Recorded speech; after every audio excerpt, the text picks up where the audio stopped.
recién confirmado. Las últimas modificaciones económicas van a afectar de lleno el bolsillo de jubilados, pensionados y titulares de pensiones no contributivas. En las últimas horas, la especialista previsional, Clara Salguero, compartió los detalles de los últimos anuncios oficiales del gobierno y confirmó un aumento de 552.632 pesos para la mínima. En los próximos minutos, te contamos cómo viene el calendario y todos los datos y novedades que tenés que saber de septiembre. Ya empezamos con todos los detalles, pero antes te decimos esto. Apoyá el canal regalándonos un me gusta y escribí la palabra Aumento Septiembre en los comentarios para que podamos entre todos lograr una mejora en los saberes. Y ahora sí, te contamos todas las noticias más importantes de hoy. Empezamos con los temas que tienen que ver con el bolsillo, empezamos con un tema que es nuestra prioridad cada sábado al mediodía, que son los jubilados y pensionados, en este caso los nacionales. Se conoció en las últimas horas el IPC, el índice de inflación del mes de julio. Esto lo decimos siempre, se traslada después de 2 meses este IPC a todo lo que tiene que ver con actualización de jubilaciones y pensiones, y a partir de este dato del IPC correspondiente al mes de julio ya podemos contarles, podemos informarles cuánto van a aumentar las jubilaciones en el mes de septiembre. ¿Con qué aumento van a cobrar jubilados y pensionados nacionales? Atención con esto que digo, a partir del 8 de septiembre, que es cuando comienza el cronograma de pago. Exactamente la inflación correspondiente al mes de julio fue del 2,11%. Ha tenido un 0,2% porcentuales más con respecto a la inflación que se había dado a conocer en el mes de julio. Con respecto a junio, recordemos que dejamos una inflación o una actualización en jubilaciones y pensiones en el mes de agosto de 1,89% y la actualización que van a tener ahora en septiembre va a ser del 2,11%. 2,11% de actualización más un bono para 3 grupos, que ahora lo vamos a estar contando en detalle, que van a recibir el bono de 70.000 pesos, que en este caso el bono no va a tener actualización. Estos son los valores en el mes de septiembre, lo que van a cobrar jubilados y pensionados nacionales. Pusimos a todos, tratamos de abarcar a todos los ingresos, por supuesto está el techo y el piso, cuando hablamos del tema de todo lo que tiene que ver con ingresos remunerativos, haber mínimo, haber máximo, y en el medio queda la pensión universal para el adulto mayor y las pensiones no contributivas. Estos son los montos. Haber mínimo en el mes de septiembre, 428.632 pesos más el bono de 70.000 pesos. Pensión universal para el adulto mayor, que es el 80% del haber mínimo vigente en septiembre, 342.905 pesos más el bono. Pensiones no contributivas, 300.042 pesos más el bono. Estos primeros 3 grupos son los que van a cobrar el bono de 70.000 pesos. Todos, absolutamente todos, de todas las escalas van a tener el 2,11%. En el caso de haber máximo, que va a quedar en septiembre, que queda en septiembre en 2.884.295 pesos, no tiene bono. Pero tanto haber mínimo, PUAM, pensiones no contributivas, y haber máximo, todos van a tener la actualización del 2,11%, que es el equivalente al IPC confirmado, al índice de inflación confirmado por el INDEC, correspondiente al mes de julio. ¿Qué tengo que contar? Tengo que contar que, y esto sí es importante y quiero reforzarlo, que en el caso de las pensiones no contributivas, la única que tiene un monto mayor es la pensión de madres de 7 o más hijos, que queda equiparada en el mes de septiembre al mismo monto del haber mínimo contributivo, es decir, en 428.632 pesos. Además, esta pensión, que es asistencial, pero es la única que queda equiparada al mismo monto del haber mínimo, también va a tener la suma, el pago del bono de 70.000 pesos. Septiembre no va a tener ningún tipo de modificación en cuanto al cronograma de pago, porque según lo establece la ley 27.399, no cuenta con feriados ni fines de semanas largos. Así que el cronograma va a empezar el día 8 de septiembre y se va a mantener con continuidad.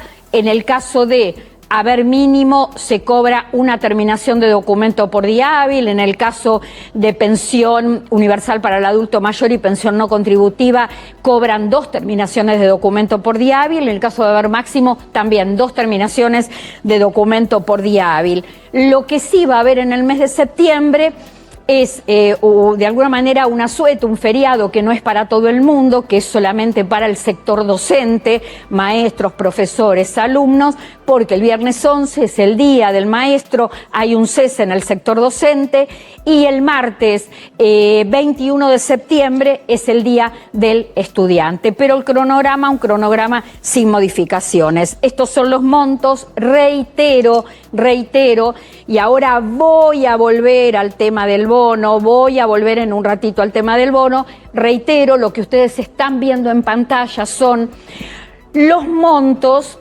calculados del pago de septiembre con la aplicación de la actualización del 2,11% que corresponde al IPC del mes de junio. Nosotros hacemos los cálculos lo más cercano posible, el cálculo más exacto cada vez que se conoce el índice de inflación. Pero lo que digo siempre, hay que esperar la resolución que se publica en el boletín oficial con todos los montos concretos que van a ser estos prácticamente, y además el decreto que establece la continuidad y el pago del bono de 70.000 pesos. Pero además, este 2,11%, y acá pasamos al segundo tema, impacta en todo lo que son asignaciones familiares, ya sea familias que tienen trabajo registrado o familias que trabajan en la informalidad y no están dentro del circuito y con todos los derechos, lamentablemente, de la seguridad social. Y aprovecho, además de darles los montos que ya están viendo en pantalla de la aplicación de la actualización del 2,11%, de reforzar 2 cuestiones que tienen que ver con estas asignaciones. La asignación universal por hijo en el mes de septiembre, 154.029 pesos. En este mismo valor queda todo lo que es asignación universal por embarazo o asignación por embarazo para protección social, así se denomina. Y la asignación universal por discapacidad queda en 501.537 pesos. Acá es importante que sepan, mamá, papá, abuelos que tienen a niños, adolescentes hasta 18 años a cargo o sin límite de edad, con el tema de algún problema de necesidad diferente, de discapacidad, que solo van a cobrar el 80% de estos montos que están ustedes viendo en pantalla. El 20% que falta se retiene y se paga una vez al año de manera acumulada, a través de la presentación de la libreta de seguridad social, un tema que el cumplimiento de la libreta requiere ciertos detalles que ya también se los iremos contando en el transcurso de estas emisiones. Y en el caso, siempre hay que recordar que se accede a la asignación universal por hijo si las familias están en situación de vulnerabilidad, bajos ingresos registrados o en la informalidad, o directamente no tienen ningún tipo de ingreso. En el caso de la asignación familiar por hijo, es para familias con trabajo registrado o para abuelos que cobran jubilaciones o pensiones que sean contributivas, ¿sí? Bueno, este es el monto, 77.023 pesos. Pero ahora, ¿todos van a cobrar en el mes de septiembre este monto, 77.023 pesos? No.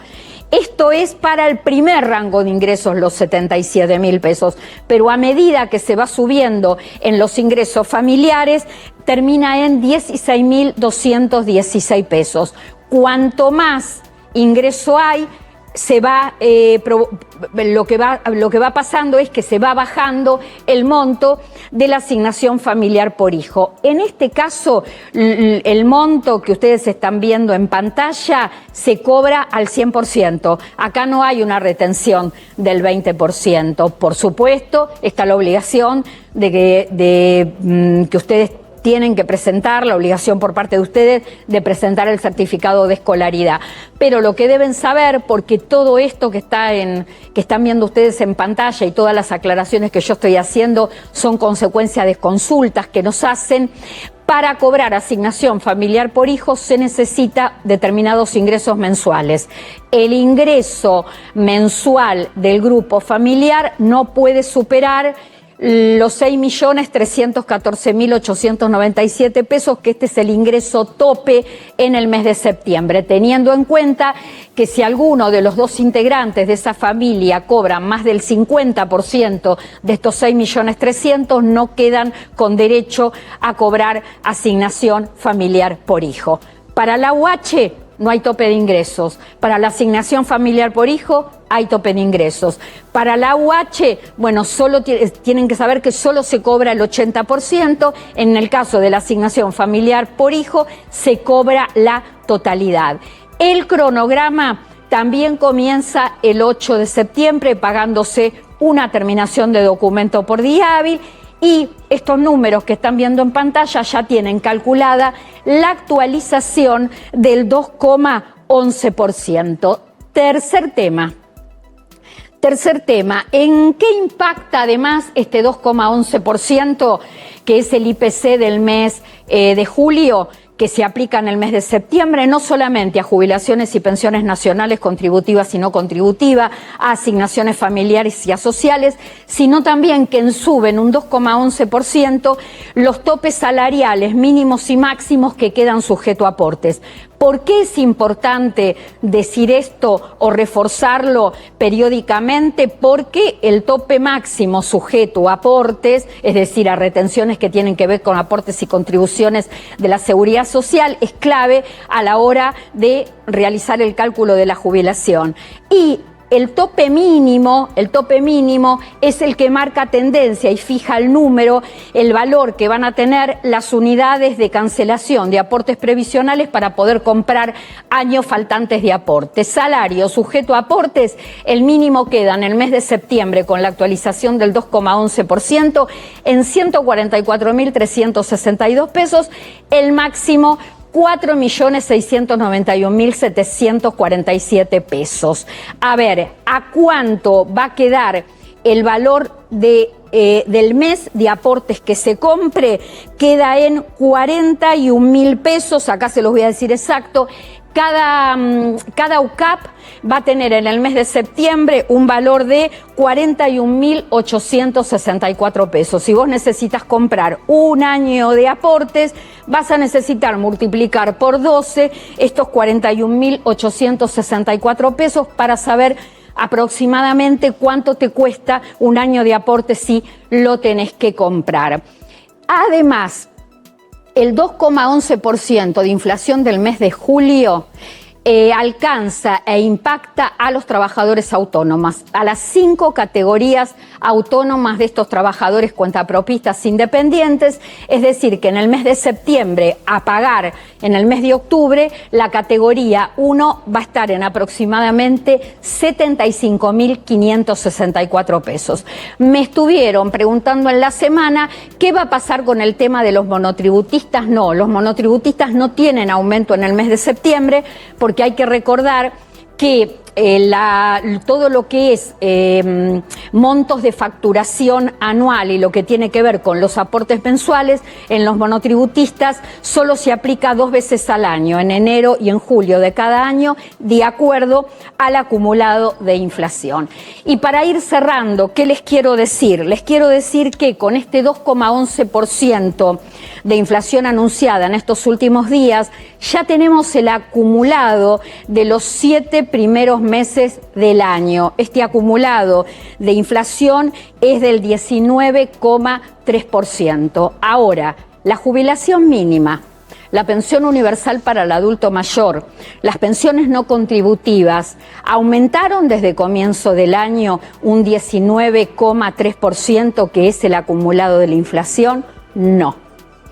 Como consecuencia de un bono que ya lleva 31 meses en el mismo valor, estamos hablando en un valor establecido en 70.000 pesos, lo que han cobrado de actualización con respecto a la inflación es un 17%, 17,3%, es decir que están quedando estos grupos que cobran el bono con un bono sin actualización congelado hace 31 meses, están quedando por debajo de lo que está dando el índice de inflación. Nos estamos refiriendo, 2 puntos menos, y nos estamos refiriendo a jubilados de la mínima, a pensionados, jubilados contributivos de la mínima, pensionados contributivos de la mínima, pensión universal para el adulto mayor y pensiones no contributivas. Esto es algo que venimos diciendo desde hace muchos años. El poder adquisitivo que pierde la gente que está en las escalas inferiores o de menores ingresos no se recupera más. Lo perdido está perdido. Así que hay que poner atención a este tema de la evolución de la inflación y lo que va a pasar próximamente con el tema del bono, porque el bono está deteriorando, le está sacando poder real a los números del IPC, a lo que se aplica por inflación. Un rato también lo mencionaba, tiene que ver con el Veraz. Actualmente 1 de cada 6 personas que tienen deudas, es decir, o que han pedido préstamos, registran atraso. Los números de junio, que fueron los últimos que se conocieron, realmente preocupan. 17,5%, 1 año y 8 meses que la morosidad va en ascenso. ¿Estás en el Veraz? ¿Qué significa estar en el Veraz? ¿Para qué te inhabilita estar en el Veraz? ¿Y cómo salís? Todo te lo pregunté. Es el boletín de calificaciones crediticias.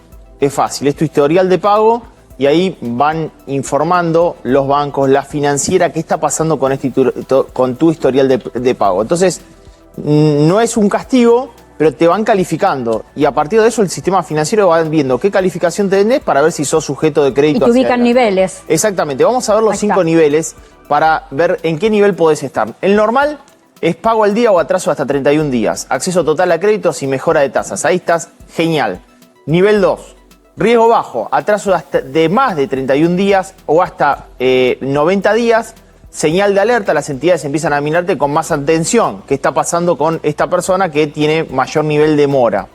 Nivel 3, riesgo medio, atraso de más de 90 hasta 80 días. Ahí tienes problemas de liquidez. Se cierran muchas puertas para nuevos préstamos y aumentos de límites. Por ejemplo, nivel 2 y nivel 3, ahora en la ciudad de Buenos Aires hay 4 bancos, porque se trabajó en la legislatura, que van a ofrecer para esos 2 niveles un refinanciamiento, una tasa al 35. Ahí tenés 2 casos que ya efectivamente se están tratando sobre nivel 2 y nivel 3. Vamos a nivel 4, riesgo alto, atraso de más de 180 días y hasta 1 año, situación crítica, casi imposible conseguir crédito formal.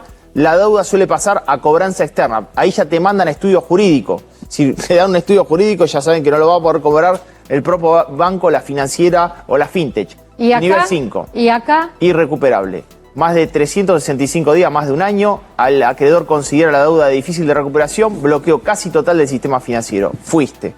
Te quedaste sin crédito. Ojo, y es en una esta mancha. situación irrecuperable, Sí.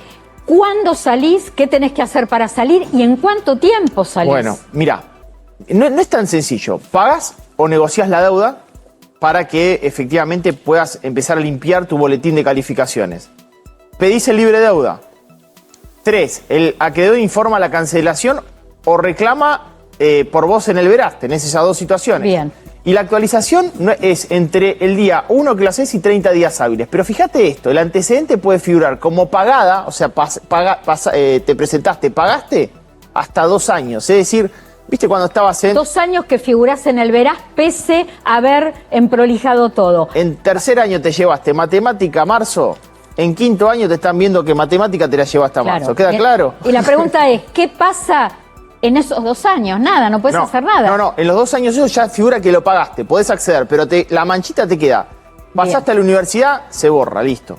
pero durante 2 años va a figurar que tuviste en el Veraz y pagaste. Que en definitiva es bueno eso, porque va a ver que sos una persona que cumple, ¿me entendés? No está mal eso, quiere decir que tuviste una situación complicada, pero pagaste y saliste del Veraz. Y te queda eso durante 2 años al registro. Esto que te estoy mostrando no lo sabe nadie. Toda esta explicación es muy importante porque hay gente que queda en el Veraz y no le da importancia, a la situación. No, y que no sabe que está en el Veraz. Peor, hay gente que está en el Veraz y a veces estás en el Veraz por idioteces, por un interés de un punitorio del pago de servicio de cable.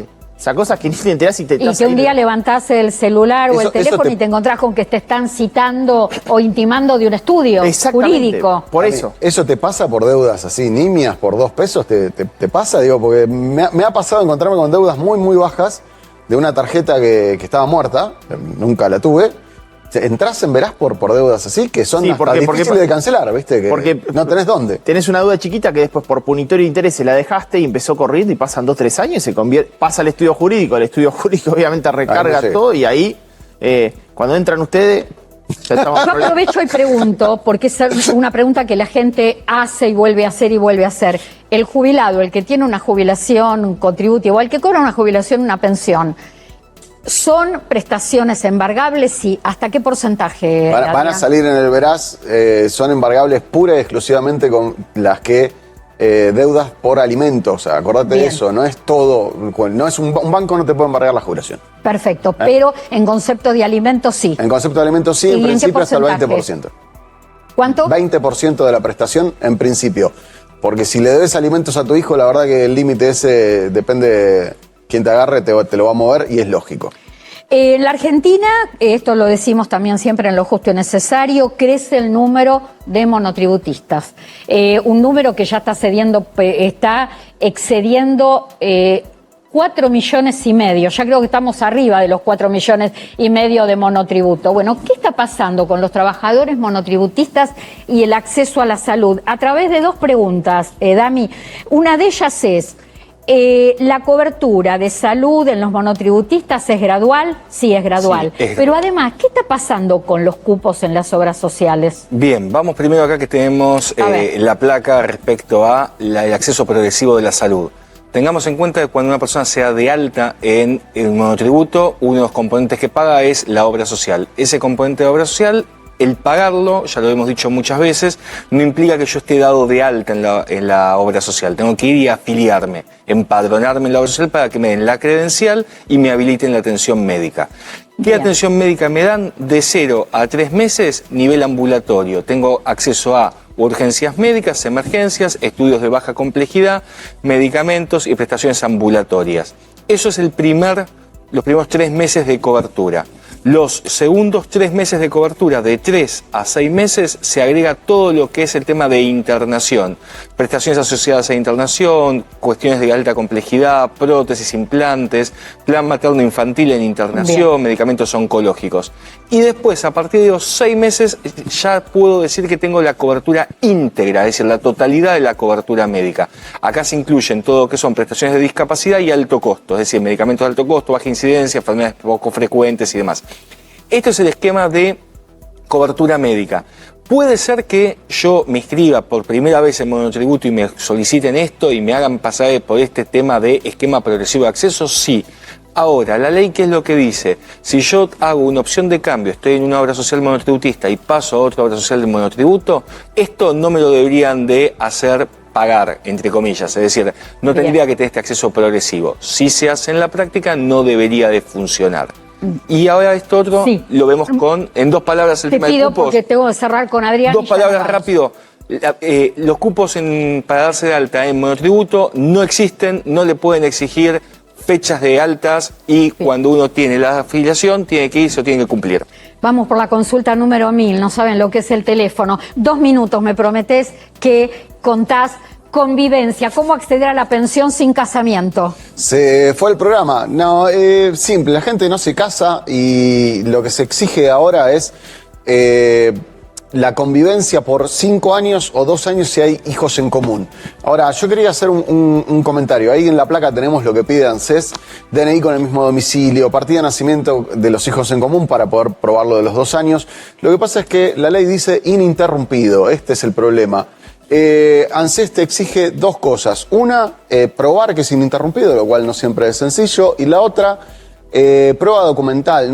No te permite probarlo por testigos. Entonces, a veces se limita. Quería hacer un comentario, solamente te cuento un caso de situaciones en donde se interrumpe la convivencia y aún así te lo dan.